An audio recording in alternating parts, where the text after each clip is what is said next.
Minha mãe tinha 6 irmãos, meu pai 3, e eu tive 9 tios.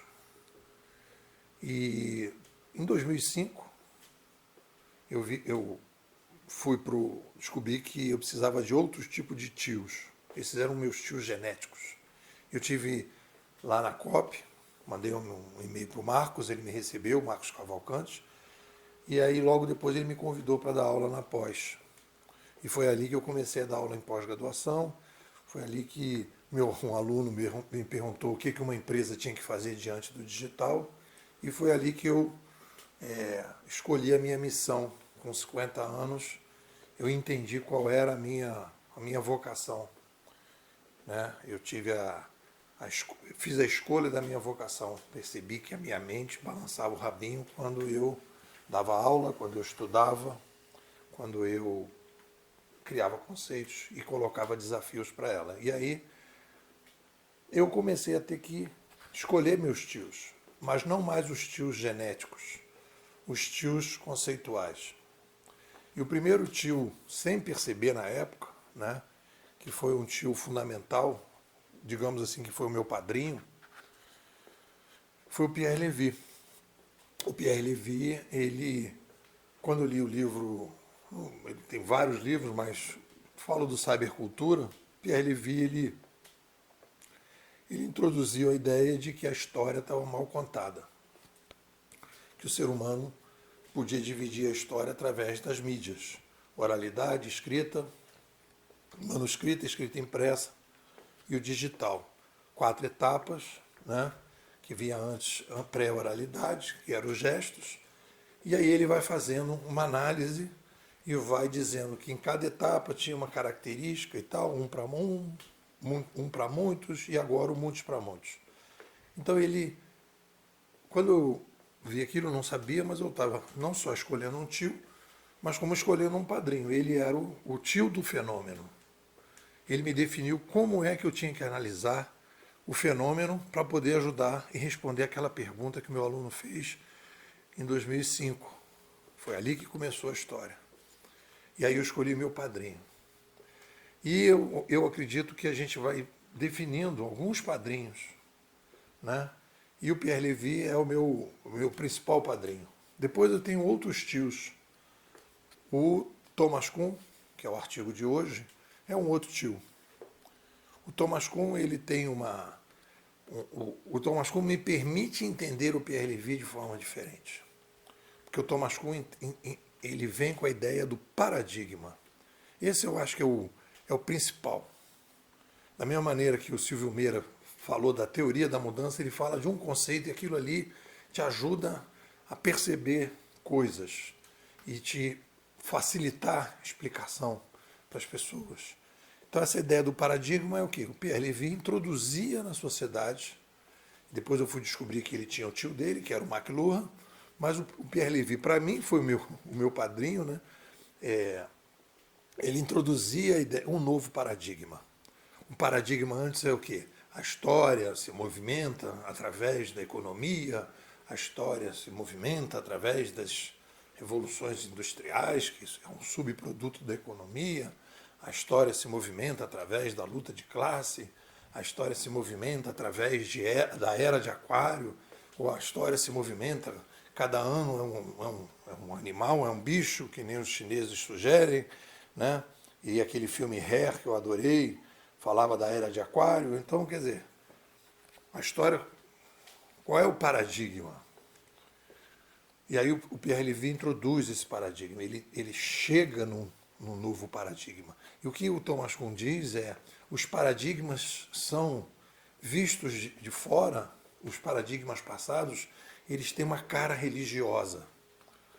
Né? Eles vão ficando religiosos por quê? Porque a gente vai sofisticando a visão e aí a gente olha para trás e vê o que a gente considerava ciência no passado, na verdade hoje é uma coisa mística e às vezes até religiosa.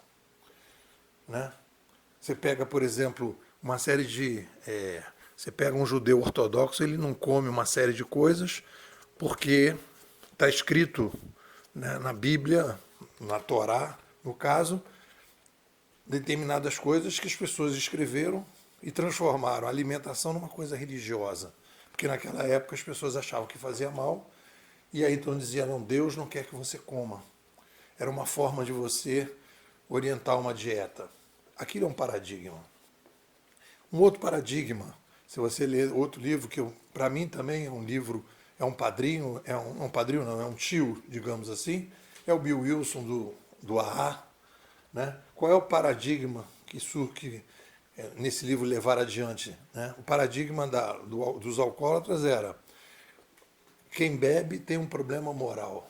E aí vem o médico e diz, no livro ele conta isso, quem bebe tem uma doença.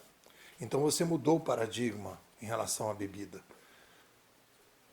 O paradigma é, quem bebe tem uma doença, e essa doença tem que ser tratada, e aí então eles começam a procurar uma metodologia para tratar a doença, e aí surge o AA. Então é um paradigma. E se a gente começar a pensar nesse mundo do empreendedorismo, da inovação, dos paradigmas, fica mais fácil explicar para as pessoas. E os paradigmas, segundo Thomas Kuhn, eles são invisíveis. Eles ficam tão normais, tão habituais, né? Entram tanto na normalidade, e a gente precisa dessa normalidade para ficar tranquilo, para poder desenvolver as coisas. Nessa normalidade, a gente vai criando os problemas e vai resolvendo os problemas. Então, ele bate palma para essa normalidade, mas ele diz que essa normalidade ela é saudável até um determinado momento. Mas chega um determinado momento que aquela normalidade, né, eu fico vendo a ideia da Kodak, que fica ali, né, não visualizando que o digital vai acabar com aqueles filmes todos de fotografia. E você vê hoje na internet, nenhuma empresa conseguiu liderar o mercado do digital. Quem vai explicar isso? Por que isso acontece? Thomas Kuhn, paradigma. A ideia de que os paradigmas, eu chamei de paraego, ele se introduz, ele se coloca na espinha dorsal das pessoas e as pessoas não conseguem fazer o transplante. E aí a pessoa vai ficando, afundando que nem no Titanic, aquela orquestra, tocando, porque não tem a ideia do paradigma. Por isso que o Thomas Kuhn virou meu tio, por isso que eu acho que o Thomas Kuhn é um cara importante para a gente pensar quando a gente vai para uma sala de aula, quando a gente vai ajudar as pessoas a entender o que está acontecendo, dizer, precisamos rever o que é paradigma e como a gente revê os paradigmas. É isso, o que vocês dizem? Pessoal, Bimodais, futurismo para empreendedores. O que é a nossa escola? É uma startup conceitual, e o nosso foco principal é a formação, né, de formadores para o empreendedorismo. Óbvio que o empreendedor se beneficia, mas existe a necessidade da gente dar uma guinada no empreendedorismo brasileiro. O empreendedorismo brasileiro ele é desteorizado. A gente não entende o que é uma revolução de mídia, a gente não entende que uma revolução de mídia vem de um aumento populacional. E a gente não entende que, quando a gente aumenta a população e faz uma revolução de mídia, a gente inicia um novo modelo de comando e controle. E esse novo modelo de comando e controle abre espaço para novas organizações que vão promover a descentralização, a reintermediação. Antigos intermediadores vão perder espaço para novos intermediadores. Então, o que acontece? O empreendedor brasileiro não tem nas mãos uma teoria consistente da mudança. E sem uma teoria consistente da mudança, o que ele vai fazer? Ele vai criar startups muito mais incrementais do que disruptivas, muito mais locais do que globais, porque a gente tem aí demandas parecidas com o Brasil, na China, na Índia, na Rússia, em outros países que cresceram que nem o Brasil, em que você, resolvendo o problema do Brasil, você pode exportar isso. Então existe aí uma visão que as pessoas têm que ter e elas não estão tendo. A gente está entrando no nosso 4º ano, na nossa 7ª imersão, e eu te convido para fazer parte.